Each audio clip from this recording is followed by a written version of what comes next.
আল্লাহ যখন এই পৃথিবী সৃষ্টি করলেন, পৃথিবীর মধ্যে ভাইব্রেশন হচ্ছিল, কাঁপাকাঁপি। আল্লাহ পৃথিবীর কাঁপাকাঁপি বন্ধ করার জন্য পেরেকের মতো পাহাড়গুলোকে পৃথিবীতে ঠুকে দিলেন, কাঁপাকাঁপি বন্ধ হয়ে গেল। এই দৃশ্য দেখে ফেরেশতারা বলে, ইয়া রাব, পাহাড়ের এত শক্তি, আপনার সৃষ্টির মধ্যে পাহাড়ের চেয়ে শক্তিশালী কিছু আছে? আল্লাহ বললেন আছে। সেটা কি?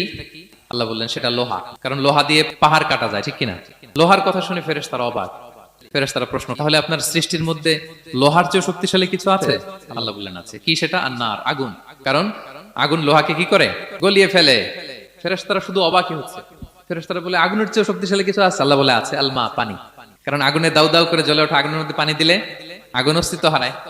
ফেরেশতারা শুধু অবাকই হচ্ছে। তারা বলে, তাহলে পানির চেয়ে শক্তিশালী কিছু আছে? আল্লাহ বলেন আছে, রিহ, বাতাস।